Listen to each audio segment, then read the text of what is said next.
איך להתגבר על דחף ונשנושים. הגענו להרגל השלישי. תראו, כשאני דיברתי בשני הרגלים הקודמים, ואני חוזרת על זה שוב פעם, יש את התוצאה ויש את הגורם.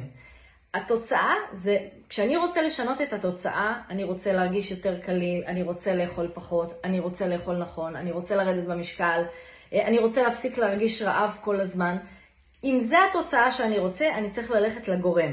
ומה עבדנו עד עכשיו? עבדנו על שני גורמים עיקריים. אחד, זה לסדר את סדר היום. 2, להקטין את כמות הארוחות כדי שנאכל פחות, ונאכל מספיק כדי שהגוף שלנו ירגיש באנרגיה, ואפשר להרגיש טוב גם כשאוכלים פחות. אבל כדי שזה יקרה ממש ושזה יהיה מוצלח, זה חיבור של השלושה. שזה לסדר את הסדר יום, לאכול פחות ולדאוג שיהיה לנו איזון תזונתי. למה אני מתכוונת? שיהיה לנו איזון בין אבות המזון. אז ככה, יש 3 סוגי מזון עיקריים שאנחנו מכירים אותם, שזה הפחמימה שנותנת לנו אנרגיה לגוף. בעצם כדי שאנחנו נהיה לנו אנרגיה בגוף, אנחנו צריכים את הפחמימה. לבנות את השריר, לבנות את הגוף שלנו, לגרום לחיטוב, וכדי שהגוף ישרוף יותר שומנים, אנחנו צריכים יותר שריר. זה על ידי אכילת חלבונים, אוקיי? ואנחנו צריכים את השומנים הבריאים. למה? כי כדי להיפטר מהשומנים הלא טובים, אנחנו צריכים גם שומנים בריאים, וזה בריא לאכול שומנים, אבל תלוי איזה, אוקיי? אז כדי שזה יקרה, אני צריך לדאוג שיהיה לי את האיזון בין שלושתם. אז האיזון נעשה על ידי זה שאני יודעת לסדר נכון את היום שלי. למה אני מתכוונת? כשאני מסדרת את הסדר יום, אני דואגת שבכל הארוחות יש לי חלבון, בכולם.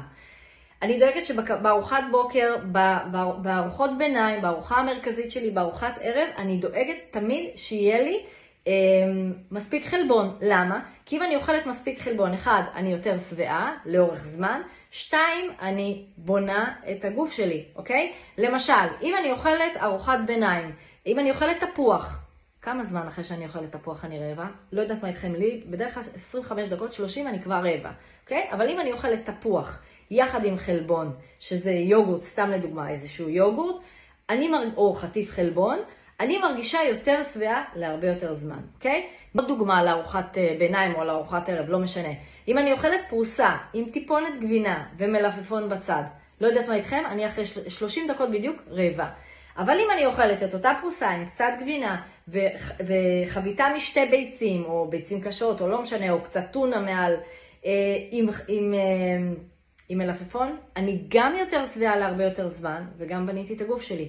אז אם אנחנו רוצים גוף מוצק, חטוב, ולהרגיש שבעים, אנחנו צריכים ללמוד לסדר נכון את הארוחות ואת אבות המזון. אז כמו שאמרתי, שבכל ארוחה יהיה חלבון, לאכול פחות פחמימה מחלבון, זה כבר יקל עליכם, וכמובן לדאוג שיהיו שומנים בריאים, כמו אבוקדו, שמן זית, אגוזים ושקדים, ויש עוד כל מיני דברים. אני אצרף לכם פלייר, דף, שמראה מקורות של מזון של כל דבר עם רשימה, אוקיי?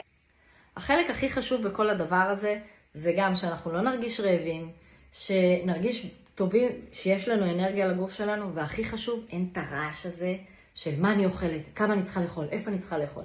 קיצר, אם את מתקשה בלסדר את הסדר יום שלך, תפני אליי, אני נמצאת בקבוצה, ואני אעזור לכם.